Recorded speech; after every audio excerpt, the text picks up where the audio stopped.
കാസർഗോഡ് ചെറുവത്തൂർ മട്ടലായിൽ ദേശീയപാതയിൽ വിള്ളൽ കണ്ടെത്തിയ സംഭവത്തിൽ കളക്ടറുടെ ഉത്തരവ് പ്രകാരം പ്രത്യേക ഉദ്യോഗസ്ഥ സംഘം പരിശോധന നടത്തി.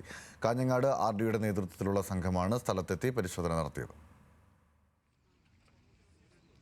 ചെറുവത്തൂർ മട്ടലായി ശിവക്ഷേത്രത്തിന് സമീപമാണ് ദേശീയപാതയിൽ വിള്ളൽ കണ്ടെത്തിയത്. അതേ ഭാഗത്ത് തന്നെയാണ് മേൽപ്പാതയുടെ കോൺക്രീറ്റ് പാർശ്വഭിത്തിയും പൊട്ടിയ നിലയിൽ കണ്ടെത്തിയത്. ഈ ഭാഗം പ്ലാസ്റ്റിക് ഷീറ്റ് കൊണ്ട് മറച്ച് തിടുക്കത്തിൽ സർവീസ് റോഡിന്റെ നിർമ്മാണം പൂർത്തിയാക്കാനാണ് കരാർ കമ്പനി ശ്രമിക്കുന്നതെന്നാണ് നാട്ടുകാരുടെ ആക്ഷേപം. 6 വരിപ്പാതയുടെ പകുതി ഭാഗം തങ്ങി നിൽക്കുന്ന കോൺക്രീറ്റ് ഭിത്തി പലയിടങ്ങളിലായി തകർന്നതും ആശങ്ക ഉയർത്തിയിരുന്നു. ഇതോടെയാണ് ജില്ലാ കളക്ടർ അർജുൻ പാണ്ഡ്യന്റെ ഉത്തരവ് പ്രകാരം കാഞ്ഞങ്ങാട് RDOയുടെ നേതൃത്വത്തിലുള്ള പ്രത്യേക ഉദ്യോഗസ്ഥ സംഘം സ്ഥലത്ത് പരിശോധന നടത്തിയത്. നിരവധി അപകടങ്ങൾ അവിടെ ഉണ്ടാകുന്നുണ്ട്.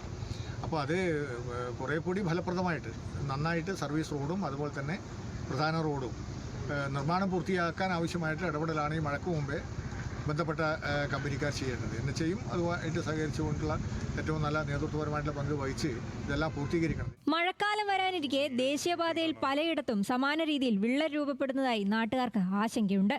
പലയിടത്തും ഡ്രെയിനേജ് സംവിധാനമില്ലാത്തതിനാൽ റോഡിന് ഇരുവശത്തുമുള്ള വീടുകളിലേക്ക് വെള്ളം കയറാനും സാധ്യതയുണ്ട്. വിദഗ്ധ സംഘത്തിന്റെ പരിശോധനയ്ക്ക് ശേഷം ഇന്നലെ വൈകിട്ടോടെ കളക്ടർക്ക് റിപ്പോർട്ട് കൈമാറിയിട്ടുണ്ട്.